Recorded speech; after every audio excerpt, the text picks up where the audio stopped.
food shortage caused public disorder in Shanghai. Taiwan sends official delegations to Our Ocean Conference. Huawei suspends new orders in Russia from April.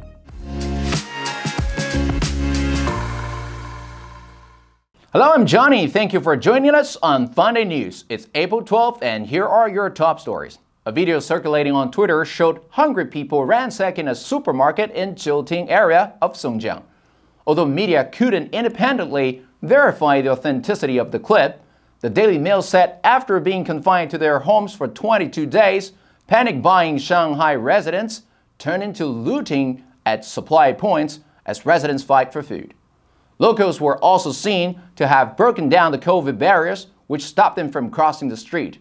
The U.S. has let some staff leave its Shanghai consulate. The Daily Mail reports that public disorder broke out in Shanghai in the night of April 8th, as the Chinese Communist government's draconian restriction to eradicate COVID-19 cases left residents running out of food. A U.S. consulate employee issued a plea on the WeChat platform on April 5th for the staff to spare some food for the 7 Marines in the Shanghai consulate. The 26 million people under lockdown in Shanghai have continued to complain about food shortages as desperate residents loot emergency food supply points. Taiwan announced that it would send a government delegation to attend the 7th Our Ocean Conference, to be held in Palau starting from April 13th. The Taiwan delegation will be led by Zhang Zijing, head of the Environmental Protection Administration. The Republic of Palau and the United States will co-host the 7th Our Ocean Conference. Taiwan's Ministry of Foreign Affairs said the visit marks the first time that Taiwan sends an official delegation to the conference. Our Ocean Palau 2022 said that the conference will be a key moment for countries, civil society, and industries to commit to a concrete and significant action to protect the ocean. Taiwan's delegations will feature senior government officials, including Deputy Foreign Minister Tian Zhongguang and Ocean Affairs Council Deputy Minister Cai Qingbiao. Previously, Taiwan's Environmental Protection Administration Minister participated in the Our Ocean Conference in a personal capacity. According to Izvestia, a major Russian media, it was reported that Huawei stopped signing new network equipment supply contracts with Russian operators at the end of March. Since Huawei accounts for 30 to 40% of the base stations operating in Russia, it may be painful to terminate its fleet renewal in component supply. Russia expects Ericsson to help, and the current equipment reserve will last for 4 to 6 months. Russia will also legalize parallel imports to circumvent sanctions. Izvestia said, Huawei associates the freezing of new deliveries with the U.S. sanction against the Russian Federation. The ban on the use of American technology applies to the equipment in which they are used and to the infrastructure of its production. The Russian Minister of Digitalization accepts the continuation of Ericsson. From July-August 2022, the risk of accidents and disruption of the stability of the network will increase significantly. 6 Chinese Air Force Y-20 transport planes were spotted at Belgrade's Nikola Tesla Airport on April 10th. Media reports that this could be the largest overseas operation by the Chinese military transport plane. Evergreen Intel tweeted this was unique in that it was in the early hours and with so many Y-20s together, all using multilateration. Similar NATO deliveries to Poland or Ukraine by military transports have used multilateration before. The Y-20's presence in Europe is a fairly new development.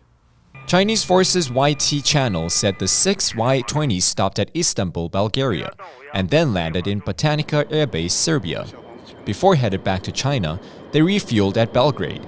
Media reports they delivered HQ-22/FK-3 surface-to-air missile systems to the Serbian military, in what's being referred to as a veiled operation. The Russian ally Serbia received the delivery amid Western concerns that an armed buildup in the Balkans at the time of war in Ukraine could threaten the fragile peace in the region.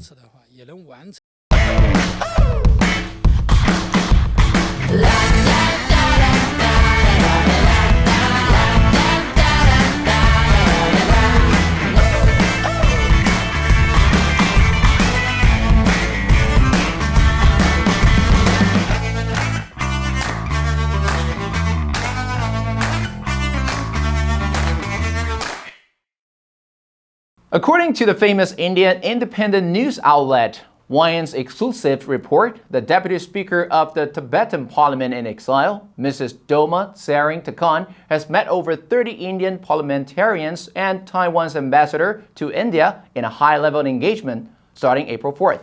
She praised the booming relations between the people of Taiwan and Tibet. The current ambassador-level representative heading the Taipei Economic and Cultural Center in India is an ambassador, Bao Shenge. Envoys, we met. Vian said the meeting comes days after Chinese Foreign Minister Wang Yi was on a visit to India.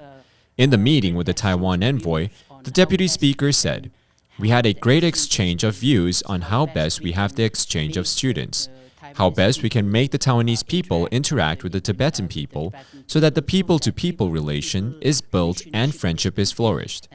Last December, New Delhi asked the Chinese embassy to behave after they complained about similar development.